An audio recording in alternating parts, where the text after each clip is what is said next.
The alien battlefield was quiet now. Smoke rose from the burned ground. Human soldier Ethan Cole stood there, helmet in hand, staring at the most fearsome warrior he had ever seen. Her name was Krell, 7 feet tall, armor marked with the scars of 100 battles, eyes like burning gold. She looked like she could break him in half without effort. And yet, for some reason, Ethan smiled. "You know," he said softly, "you've got nice curves for a warrior in that armor." The other aliens froze. Every golden eye turned toward him. Krell blinked once, twice. Then her skin flushed deep crimson. Ethan barely had time to wonder if that was a good sign. Slap. The sound echoed across the field. His head snapped to the side. His cheek burned. But when he looked back at her, she was still blushing. She leaned in, her voice low and dangerous. "You should not say such things to me. Human." A small smile touched her lips. "Unless you are ready for the consequences." The battlefield was finally silent. The dust hung in the air, glowing softly under the twin suns of the alien world. Small fires flickered among the broken machines, and the smell of burned metal drifted with the wind. Ethan Cole stood still, his helmet under one arm, breathing slowly. The long day was over. There was no more shouting, no more rush of danger, only quiet now. He turned his head and saw her. Rell. She stood a short distance away, her tall figure outlined against the glowing horizon. Her armor was heavy and scarred, each mark telling the story of some past battle.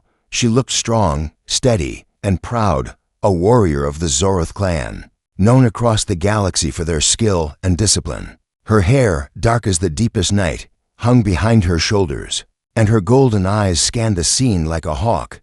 Ethan had met many soldiers, human and alien, but there was something different about her. Maybe it was the way she moved, graceful, confident, yet with a strange calm.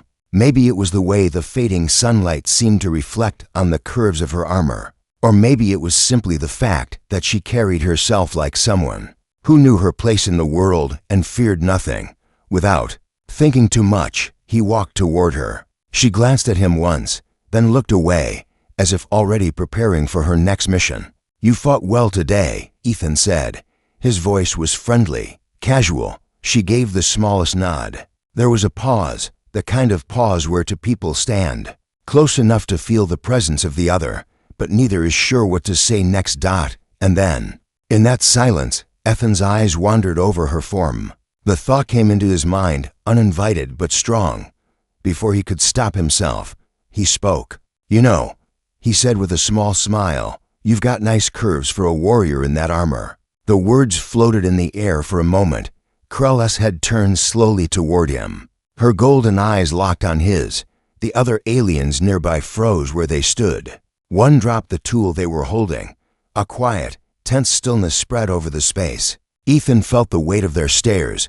His smile faded just a little. He wondered if he had just made a big mistake. Then something unexpected happened. Her skin, usually a pale silver tone, began to glow with a deep shade of crimson. It spread from her neck to her cheeks, even to the tips of her ears. She was blushing. Ethan blinked. He had no idea the Zoroth could even blush.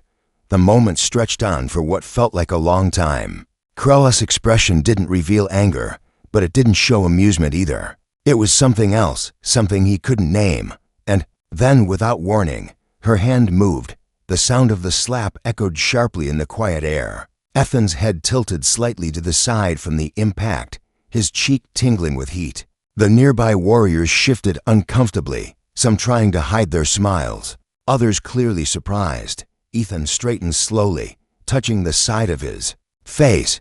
He looked at her again, and to his surprise, she was still blushing. Her eyes held his, unblinking, steady. She stepped closer, just enough that her voice would be for him alone. "You should not say such things to me, human," she said softly, her tone smooth but edged with something more. "Unless you are ready for the consequences." And then she turned away, walking with that same calm grace, her armor catching the last light of the sun.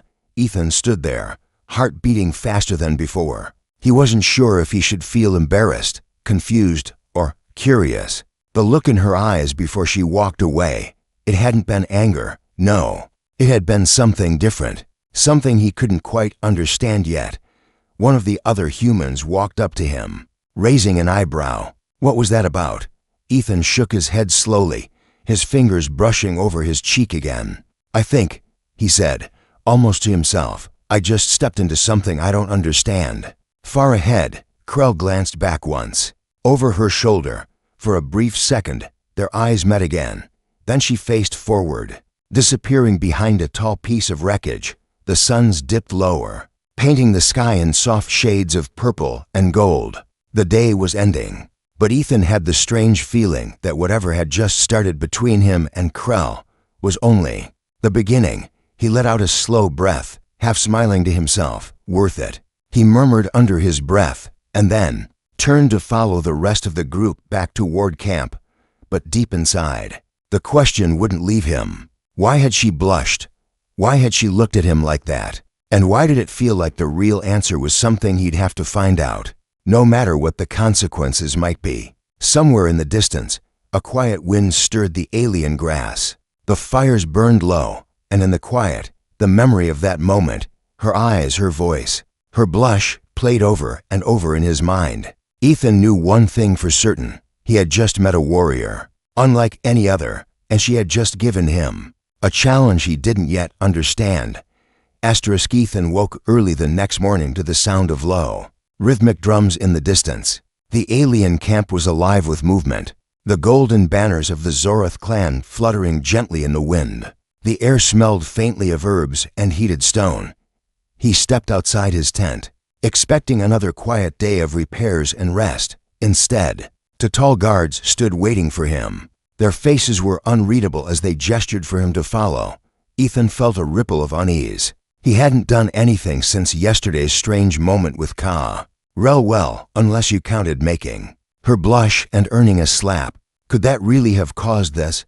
They led him through a wide path between rows of tents. Past curious eyes, whispers followed in their wake, the alien words rolling softly through the air. Ethan couldn't understand them, but the tone told him they were speaking about him. At the heart of the camp stood a great stone circle, polished smooth and marked with glowing lines. It was older than the city, older than the clan itself, or so the stories said. Inside, several elders sat in curved chairs carved from crystal. They looked at Ethan as if measuring his worth. One elder, her silver hair woven with golden threads, spoke first through the translator device. Human Ethan Cole, she began, her voice steady. You stand before the council accused of speaking to our champion in a manner that challenges her honor. Ethan opened his mouth, ready to explain. It had been just a light-hearted comment, but another elder raised his hand for silence before they could say more. Krell herself stepped forward from the shadows at the edge of the circle. She was no longer in full armor, only a lighter chest plate and soft black fabric beneath. The sight of her like this made Ethan pause. She seemed less like a towering warrior and more human in a way. But her eyes were still the same, sharp, focused, and unwavering. I will decide his punishment, she said simply. Her voice was calm, but carried weight. The elders glanced at one another. You claim this right? The silver-haired elder asked. I do, Krell replied. Ethan swallowed, unsure if he should feel relieved or worried.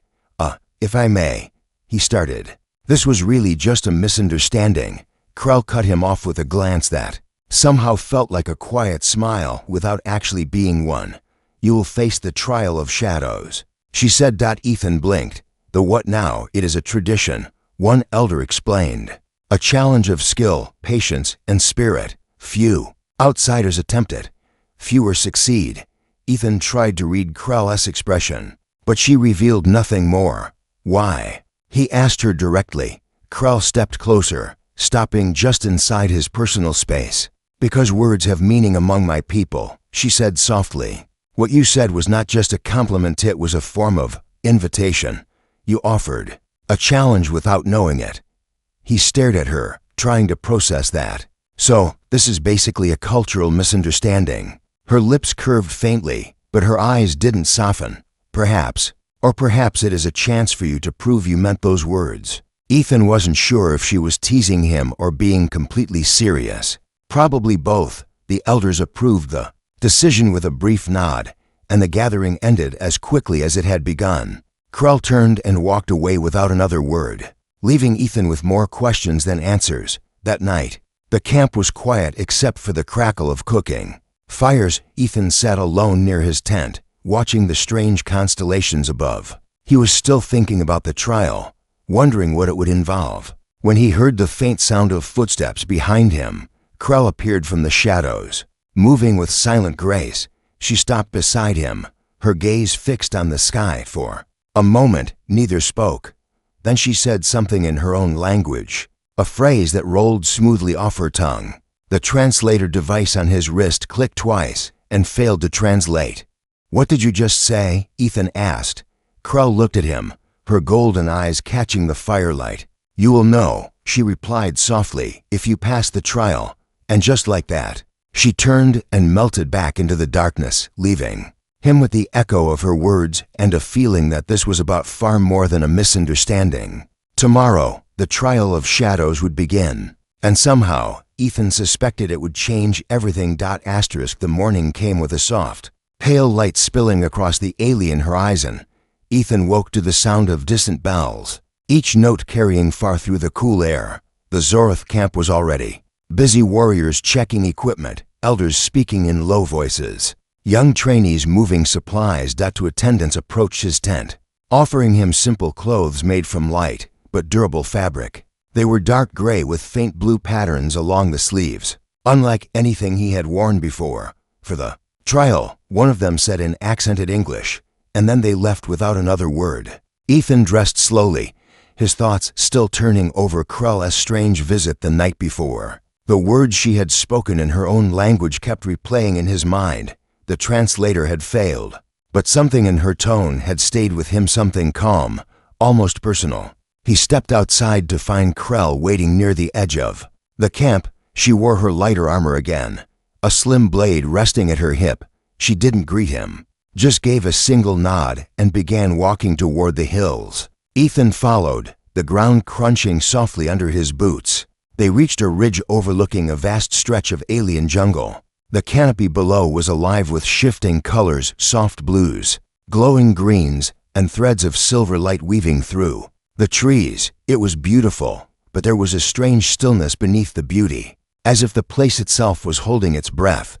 "This is where your trial begins," Krell said, her voice steady. "The trial of shadows is not about speed or strength alone.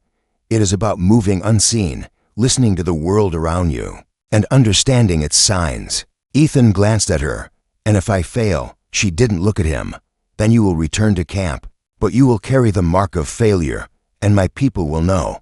He didn't ask what that mark was. He didn't want to know, not yet. A small platform had been built at the cliff's edge. On it sat a carved stone box. Krell opened it, revealing a short, curved blade with a handle wrapped in dark cloth. She handed it to him without ceremony. "You may take nothing else," she said. "No food, no water. You must rely on what you find." Ethan took the blade carefully. "And you? Will you be watching?" For the first time that morning, a faint smile touched her lips. "Always." She gave him a brief gesture toward a narrow path that wound down into the jungle. "Go." Ethan started down the path, the warm air growing thicker as he descended.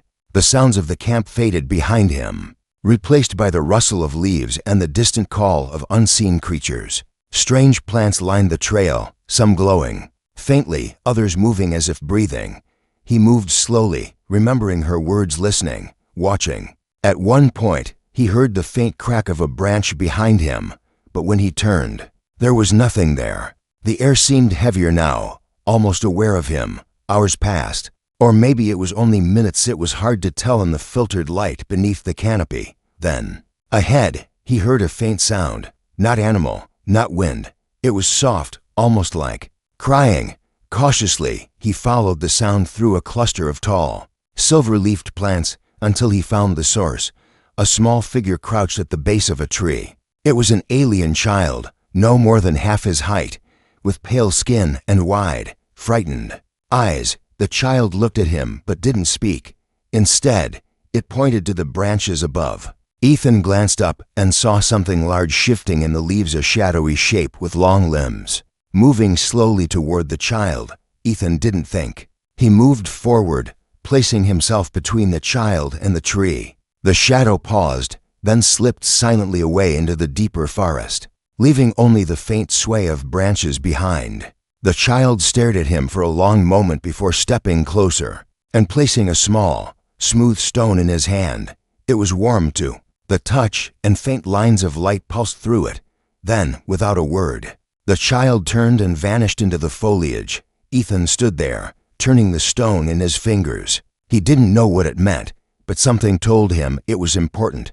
Somewhere high above, Krell was watching. From her vantage point on a rock outcrop, she had seen the entire moment. She let out a slow breath, her golden eyes narrowing slightly. This human, she murmured to herself, he might pass.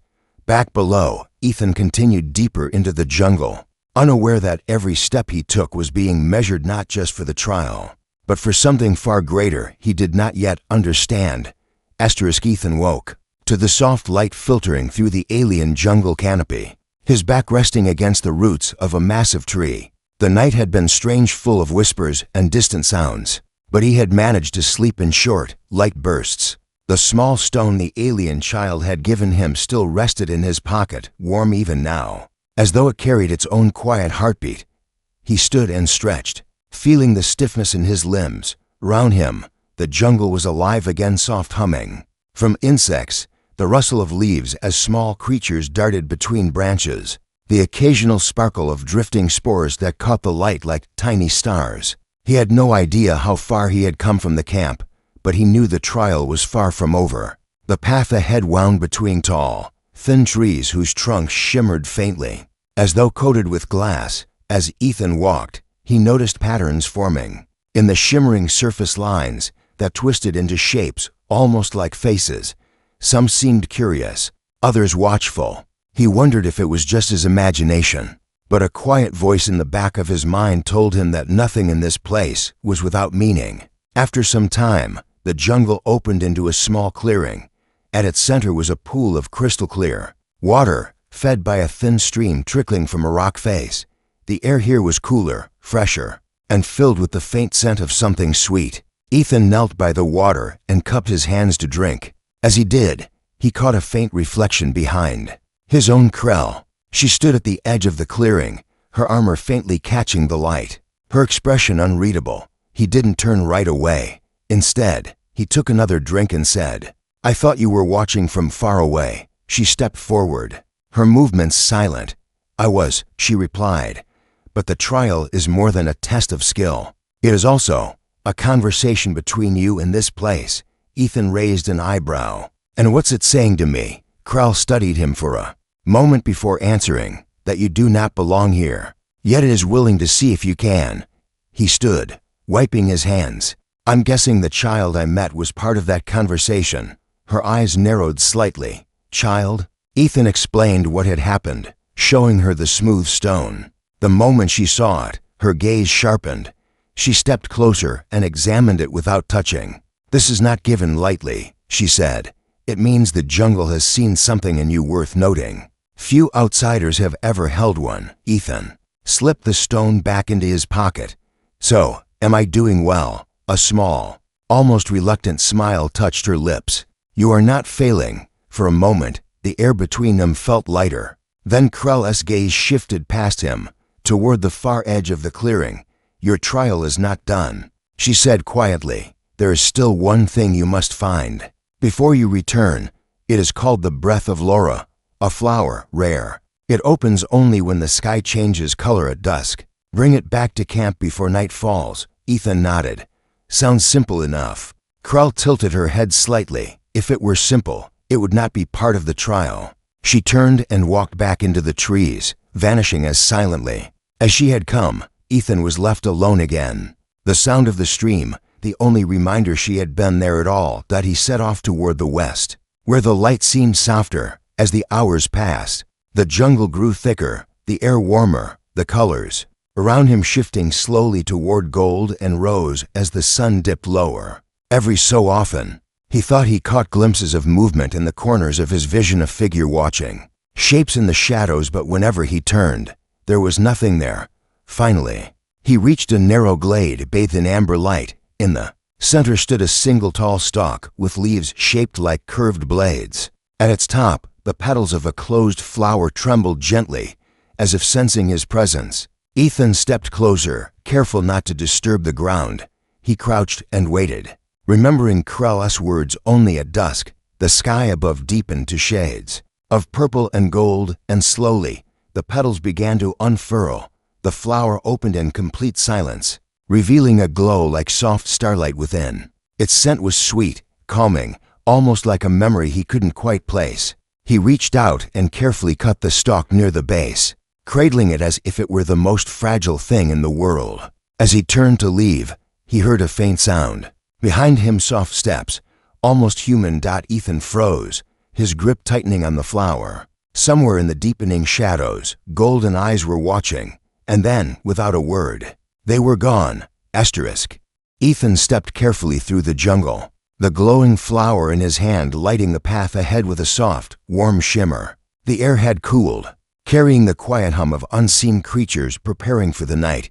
Every so often, he felt the weight of the small stone in his pocket, a reminder of the strange encounter earlier, and wondered if carrying both the flower and the stone meant something he didn't yet understand. The trail back to the camp felt longer than before. The trees seemed closer, their shimmering trunks leaning inward as if curious about what he carried. Small motes of light drifted between the leaves, some pausing to hover near the flower before floating away again. Ethan had the faintest sense that the jungle was aware of his progress, following him in its own quiet way. When the first glow of the camp's perimeter lights appeared in the distance, Ethan exhaled in relief. He stepped into the open space, and conversations among the alien warriors slowed. All eyes turned toward him, not with hostility, but with something else he couldn't name. Krell stood near the center, speaking to two elders dressed in long woven robes. They turned when they saw him, their expressions shifting subtly. Ethan approached, holding out the flower. "I believe this is what you asked for," he said, his voice calm but steady. Krell took the flower with surprising care. The glow from its petals reflected in her golden eyes. She turned it in her hands, then offered it to one of the elders, who examined it silently before nodding. "This is well done," the elder said in a measured voice. "The breath of Laura does not open for just anyone. It is said to respond to those who carry a certain intention." Ethan smiled faintly. "I guess I was lucky, then." Krell's gaze flicked toward his pocket. "Show them the stone," she said. Ethan hesitated before pulling it out. The moment it caught the camp's light, the quiet around them deepened. The second elder stepped closer, studying the smooth surface. "This changes much," the elder murmured. "The jungle gave this to you." Ethan explained how the child had offered it to him without words, and how it had felt warm even after hours in his pocket. The elders exchanged a glance that seemed to carry an unspoken understanding. "It is rare," one finally said, "and when it happens, it is not by accident." Krell returned her attention to him. "You have passed the trial, but there is something you should know. The stone and the flower together, this is not common. It means the jungle and its people see you not as a guest, but as part of a story that has not yet been written." Ethan tilted his head. "A story? Whose story?" The faintest smile curved her lips. "That is what we will discover." The elders stepped away to speak in low tones, leaving Ethan and Krell by the firelight. For a moment, they simply stood there, the space between them filled with an unspoken connection. The flower rested in the elder's hands now, but Ethan could still feel its soft glow in his mind. "You surprise me, human," Krell said at last. "Not many can walk through our jungle and return with more than they were sent to find." "Maybe I just asked the right questions," Ethan replied, a hint of playfulness in his voice. Her eyes lingered on him, and for the first time, she didn't look like she was holding back a wall between them. But just as quickly, the moment shifted. She stepped aside, her voice returning to its usual calm tone. "Rest now. Tomorrow, you will understand more." Ethan found a place near the fire, his mind turning over the day's events. The jungle had tested him. The flower had opened for him, and a child had trusted him with something rare. He didn't know what tomorrow would bring, but the sense of being on the edge of something important was impossible to ignore. As the night settled in and the alien constellations glimmered overhead, Ethan wondered if the real trial had only just begun. The morning came quietly, the first rays of light spilling across the camp and painting the alien structures in soft gold. Ethan woke to the gentle rustle of leaves above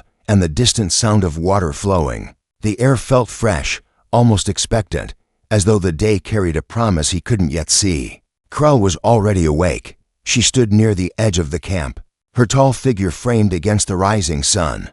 The glowing flower from the day before was now set in a delicate, crystal-like holder placed in the center of the gathering space. It pulsed faintly, as if alive, matching the slow rhythm of breathing. The elders called for Ethan, their tone warm but formal. He approached, curious. One elder held the flower, while the other held the smooth stone. These, the elder began, are symbols of harmony. Alone, they are rare. Together, they are a sign of balance between paths. It has been many years since a traveler carried both back from the jungle. Ethan glanced at Krell, but she was watching the elders closely, her expression unreadable. The second elder continued, "This is not simply a reward. It is an invitation. The jungle has accepted you, but now you must decide if you will accept it in return. This choice cannot be made lightly." Ethan shifted his weight. "And what happens if I do accept?" The first elder smiled faintly. "You will be given a role in our story, one that connects your people and ours. You will walk paths few have walked, and in doing so, you may shape the bond between worlds." Before Ethan could answer, Krell stepped forward. He should see it for himself. Words will not be enough. The elders agreed. They handed the stone back to Ethan and gestured toward a narrow trail that wound away from the camp. Krell moved to his side. "Follow me," she said. The trail was lined with soft, glowing moss that lit their way even as the sun grew brighter. The air was rich with the scent of blossoms, and somewhere above, delicate winged creatures drifted between the branches. After a time, the path opened into a wide clearing unlike anything Ethan had seen before. At the center was a pool of crystal-clear water, fed by a small, gentle waterfall. Around it grew hundreds of glowing flowers like the one he had brought back, their light reflecting on the water's surface in shifting patterns. "This is the heart pool," Krell explained. "It is said to hold the first memory of our people. When the jungle accepts someone, it brings them here. If you place the stone in the water, it will show you something only you are meant to see." Ethan knelt by the pool, the stone warm in his hand. He hesitated, glancing at Krell. "Will I like what I see?" Her expression softened. "That depends on what your heart carries." Slowly, he placed the stone in the pool. The water rippled outward in perfect circles, and the glow from the flowers seemed to brighten. Images began to form beneath the surface, not clear, but shifting and alive. He saw a figure walking between two worlds, carrying a light that never dimmed. He saw Krell standing beside him, not as a warrior guarding a stranger, but as a companion, walking the same path. And he saw moments yet to come, laughter, learning, and something that felt dangerously close to trust. When the vision faded, the stone floated back to the surface. Ethan picked it up, its warmth now matched by the steady beat of his heart. Krell watched him closely. "So, do you accept?" Ethan smiled, the answer already clear. "Yes, I think this is only the beginning." They walked back toward the camp together, the jungle around them alive with quiet energy. Whatever lay ahead, it felt less like a trial and more like a journey worth taking, one that neither of them would walk alone. That night, as the stars rose over the alien sky, Ethan held the stone in his hand and felt, for the first time, that he truly belonged somewhere he had never imagined calling home.